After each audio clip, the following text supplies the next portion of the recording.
Você sabia que a radiologia é muito mais do que ver você por dentro? Descoberta de cânceres, doenças, acompanhamento do processo de tratamento.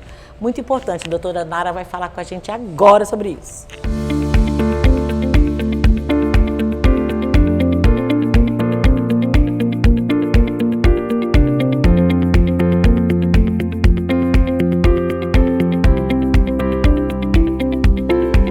Radiologia não é somente ver a gente por dentro, é muito mais. Doutora Nara, qual foi o grande marco da radiologia, assim, o início de tudo? Bom demais tê-la aqui com a gente. Eu que agradeço a oportunidade, Mônica. Então, em 1845, a medicina não imaginava o quanto ia mudar com o nascimento de um alemão, Röntgen. 50 anos depois de seu nascimento, em 1895, ele fez um experimento inusitado com a sua esposa, Ana Berta, em que ele fez uma radiografia da mão dela. Uau! E mostrou além da pele, os ossos. Foi a primeira radiografia realizada. Deve ter sido um impacto, né? Foi. O que aconteceu? A própria imprensa da época, em 1896, lançou esse estudo para o mundo todo. Sim.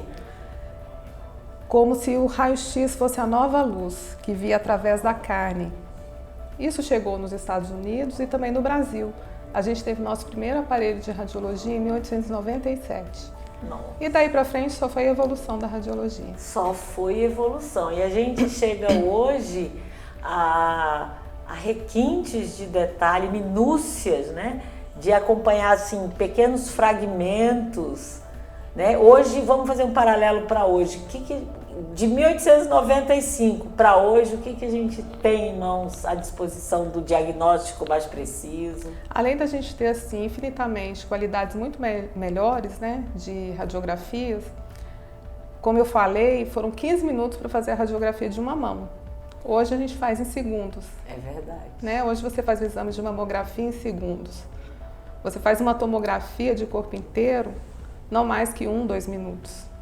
Então, além do tempo, né, que o paciente é irradiado, é menor, a qualidade da imagem é infinitamente melhor e a radiação muito mais baixa. E nós vamos falar da radiação daqui a pouco, mas, por exemplo, a ressonância magnética, que é uma coisa que me impressiona muito, você vai fazer, tirando o barulho, né, que eu acho que eu já estou até me acostumando ouvindo música, mas vai fazer do ombro, por exemplo, é uma decorrência daquele raio-x, não é? Essa ressonância? Então, a ressonância magnética, ela não usa radiação ionizante, mas é óbvio que toda essa bagagem que foi vindo lá de trás com o alemão ajudou nisso, né? A ressonância magnética, a gente usa um campo magnético, mas o princípio de estudar a imagem é basicamente a mesma.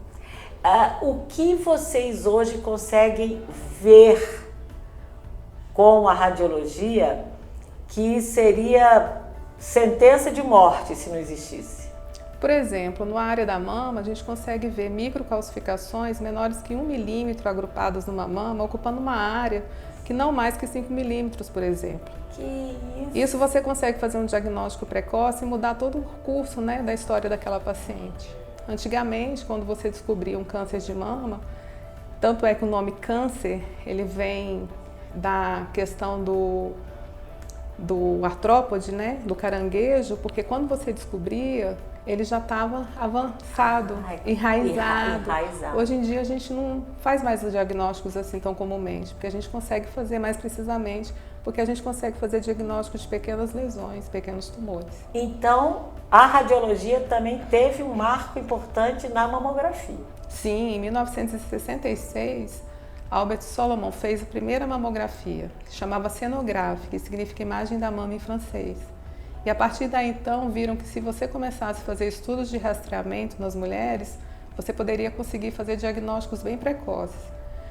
Antes disso, muitas mulheres morriam às vezes, achava-se que era por um tumor no cérebro ou nos ossos, mas que na verdade era o quê? Metástases de um câncer de mama desconhecido. E com o advento da mamografia, estudos mais sérios de rastreamento, isso vem mudando. A gente sabe que hoje, no Brasil, por exemplo, a cada ano, 60 mil mulheres vão aparecer com doença na mama, né? Com câncer de mama. Agora, o importante é você ver o prognóstico dessa paciente. Se eu vou diagnosticar no início ou tardiamente. Quanto mais cedo é aquela história, Sim. mais chances de... E, doutora Nara, o serviço público tem de alguma maneira esse suporte para poder acompanhar, para identificar através da radiologia? Sim, o Sistema Único de Saúde, ele tem pelo menos um mamógrafo, né, em cada estado. É óbvio, se a gente for fazer um estudo em termos de região, a gente vê que, por exemplo, a região norte ainda sofre com isso. Claro. Tem muito menos acesso, né, para essas pacientes. É uma distribuição ainda muito heterogênea. Mas a gente tem lutado para isso, né, para tentar colocar com que todas as mulheres elas tenham acesso à mamografia. Tirando a parte óssea, né, fraturas, cânceres, que tipo de inovação, vamos dizer assim, por exemplo, armazenamento de dados nas nuvens, a tecnologia híbrida, né, que a mistura de tecnologias são fatos que a gente acompanha hoje como notícia na tecnologia. Mas, por exemplo, Nara está aqui em Brasília, acompanha uma radiografia de alguém em Recife. Esse diagnóstico a 4 mãos, isso aí também é uma evolução que hoje está sendo muito usada. Muito usada. Eu lembro que quando eu ainda era residente, tinha um amigo meu com uns pensamentos mais futuristas, ele ainda falava: Narinha, um dia a gente ainda vai conseguir dar um laudo, a gente estando de férias com o nosso computador e fazer um diagnóstico em algum lugar mais distante. Parecia uma coisa assim... utópica. Exatamente. Hoje isso é cada vez mais comum. E eu acho que todos ganham com isso, inclusive o paciente, desde que você tenha uma comunicação importante com o médico assistente. Porque é o que eu falo, o radiologista, ele não é um fotógrafo. Não é simplesmente uma pessoa que vai para o museu e admira uma imagem, uma pintura. Não é só isso, né?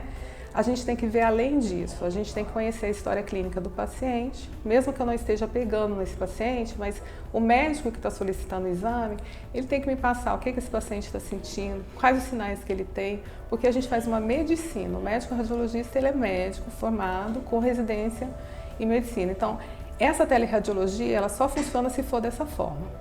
Se for uma coisa assim, se for realizada de forma conjunta realmente com o médico que está lá do outro lado. Informações suficientes para embasar você. Sabe que você falou uma coisa agora?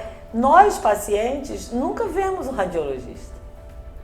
Né? E isso é importante, gente. De você não achar que é alguém que está do lado de lá fazendo umas fotos de você por dentro, vamos dizer assim. Mas é alguém que, de posse da sua história, vai conseguir interpretar você por dentro. É mais ou menos isso. Exatamente. E o radiologista, cada vez mais, ele está mais próximo do paciente. Isso que vai fazer a diferença na radiologia do futuro. Porque a inteligência artificial, ela está aí, né? Hoje nós temos aparelhos, por exemplo, na mamografia, que podem fazer o diagnóstico, dar um laudo de mama, com tanta presteza quanto uma pessoa que tem experiência. Mas será que é só isso que a gente quer da medicina? Só um laudo? Não. A gente tem que ver quem está por trás ali daquele exame, comunicar o exame, né? Então, isso tudo é muito importante. Então, o radiologista, embora a tecnologia esteja avançando, eu vejo que está tendo a necessidade de um radiologista estar cada dia mais próximo do seu paciente. Ou seja, a máquina sem esse sentimento, sem essa percepção humana, ela não passa de uma fotografia. Isso, exatamente. É isso que vai fazer a diferença da radiologia. E o quanto, na sua opinião, e aí vamos falar do seu amigo visionário, o quanto, na sua opinião, essa tecnologia já existe, mas está caminhando para prever doenças, patologias, sim, cânceres? Essa é uma área assim, que me fascina muito, né, que chama radiogenômica. O que está acontecendo? Antigamente, quando eu fazia o diagnóstico de um câncer, ou de próstata, ou de mama, um câncer cerebral, todos eles eram tratados basicamente da mesma forma. Era o câncer, vou tratar o câncer do cérebro, vou tratar o câncer de mama, vou tratar o câncer do pâncreas. Hoje, com a radiogenômica, em que você faz o estudo molecular também dos tumores, a gente está começando a entender que algumas imagens, elas já podem mostrar para você que aquele tumor ele vai ter um comportamento diferente. Então, junto com a medicina, da assistência daquele paciente, junto com a oncologia, né, com quem está acompanhando aquele paciente, a gente vai poder saber qual vai ser o melhor tratamento. Sim. Então, o câncer de mama da Maria vai ser diferente do câncer de mama da Nara, da Joaquina, vai ser totalmente diferente. Então, eu vou conseguir dar tratamentos diferentes e, com isso, respostas melhores. Nossa, é perfeito. Mitos. Eu tenho gente próxima que diz, não tiro, não faço raio-x, não faço nenhum exame de imagem pela quantidade de radiação que eu vou receber e que demora 5, 10 anos para sair do meu corpo. O quanto isso é fato ou já foi? Então, no início, quando se descobriu a radiação, os próprios médicos que trabalhavam com a radiação, eles não se protegiam. Então, a gente tinha aquelas doenças radiodermites, né? Alguns evoluíam com algum tipo de tumor. Então, lá, os pioneiros da radiologia, infelizmente, eles pagaram um preço. Marie Curie, eu vi o documentário dela, foi escorraçado. Exatamente. Então, teve isso. Mas com isso também, da mesma forma que os aparelhos foram evoluindo para conseguir melhor qualidade, eles foram evoluindo para diminuir a quantidade de radiação. E existem portarias para mostrar que aquele ambiente da radiologia, ele tem que seguir vários protocolos. Então, hoje, você faz com muita segurança. O custo-benefício vale a pena você fazer. Não tem nenhum exame que você vai ter uma radiação, que você vai desenvolver um câncer, desde que ele seja feito com indicação, na época certa, em locais apropriados, que sigam os protocolos. Claro, em toda profissão é assim. Incluindo crianças. Inclusive crianças. Em 1950 eles já começaram a perceber que as crianças precisariam de doses menores de radiação. Então, a partir daí, começou a ter tem centros de estudos de protocolos específicos para crianças. Então, hoje em dia é muito seguro.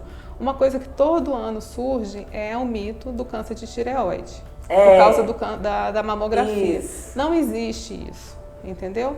Porque quando você vai fazer a mamografia, a dose é muito baixa, a área que o raio-x vai pegar não afeta a sua tireoide. Então, assim, quando você lança uma notícia dessa, você está atrapalhando uma paciente que, por medo, vai deixar de fazer o seu exame. E eu vou dizer uma coisa, conheço várias pessoas, tanto que salvaram-se por conta de diagnóstico feito em tempo, como várias que, infelizmente, morreram porque não foram seguir, fazer seus exames por medo de que algo pior acontecesse. O pior aconteceu.